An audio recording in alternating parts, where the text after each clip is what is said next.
வணக்கம். நாம் இன்றைக்கி பார்க்க போகிற ஒரு முக்கியமான டாபிக் என்னென்னு பார்த்தீங்கன்னா, மவுத் அல்சர், வாய்ப்புண் அப்படிங்கிறத பற்றி பார்த்தலாம்.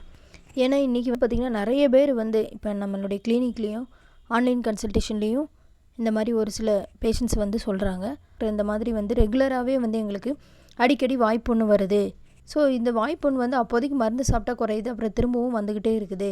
இதுக்கு என்ன பண்ணலாம் அப்படின்னு கேட்குறாங்க. ஏன்னா சரி, இந்த வாய்ப்புண்ணு வந்துச்சுன்னா தண்ணி குடித்தா கூட உங்களுக்கு பார்த்திங்கன்னா வாய் பயங்கரமாக எரிச்சல் எடுக்கும். அது மட்டும் இல்லாமல் உணவுகள் எது சாப்பிட்டாலும், குழம்பு ரசம் ஊற்றி சாப்பிட்றது இல்லை பொரியல் எது சாப்பிட்டாலும் சரி, உங்களுக்கு வாய் பார்த்திங்கன்னா அதிகப்படியான எரிச்சலும் வலியும் இருக்கும்.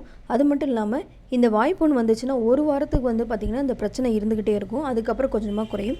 அதில் ஃபஸ்ட்டு 2-3 டேஸ் அதிகப்படியான எரிச்சல், சாப்பிடவே முடியாமல் சிரமப்படுற அளவுக்கு சிரமமாக இருக்கும்.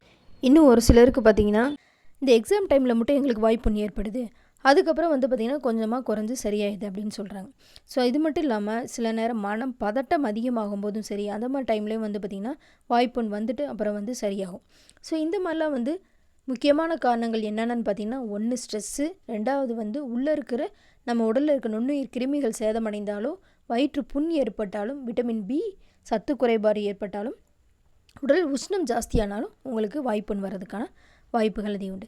ஸோ இந்த இப்போ காரணங்கள் என்னென்னு தெரிஞ்சுக்கிட்டோம். ஸோ இந்த காரணத்தை எல்லாத்தையும் கொஞ்சமாக சரி பண்ணிக்கிட்டாலே உங்களுக்கு வாய்ப்புண் வரதை எளிதில் சரி பண்ணிக்க முடியும்.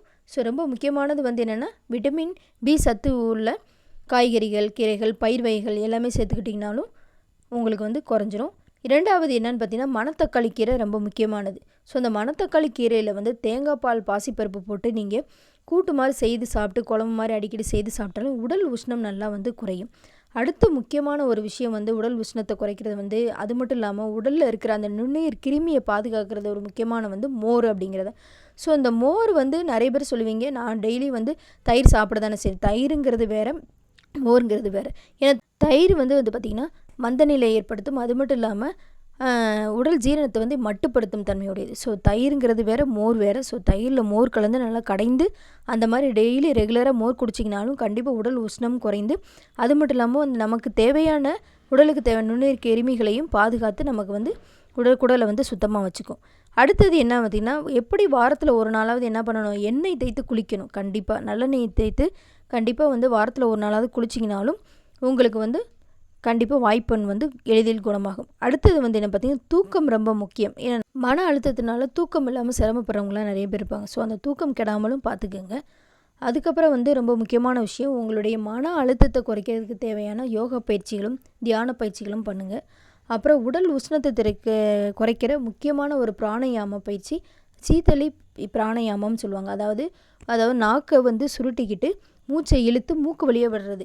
ஸோ இந்த மாதிரி பயிற்சியை தொடர்ச்சியாக பண்ணிங்கனாலும் உடல் உஷ்ணம் தணிந்து உங்களுக்கு எளிதில் இந்த வாய்ப்புண் அடிக்கடி வராமலும் நிரந்தரமாக தீர்வையும் காண முடியும். அது மட்டும் இல்லாமல் உங்கள் உடலில் உள்ள உறுப்புகளில் ஏதாவது பிரச்சனை இருந்தாலும் அதுக்கான மருந்துகள் ஹோமியோபதியில் எடுத்துக்கோங்க. இந்த வீடியோ பிடிச்சிருந்தா லைக் பண்ணுங்கள், ஷேர் பண்ணுங்கள், சப்ஸ்கிரைப் பண்ணுங்கள். நோய் பற்றின சந்தேகங்கள் இருந்தால் டிஸ்கிரிப்ஷனில் நம்பர் இருக்குது. ஸோ ஆன்லைன் மூலமாக கன்சல்டேஷன் பண்ணலாம். அப்பாயின்மெண்ட் வாங்கிட்டு பேமெண்ட் பண்ணிவிட்டு வாங்க.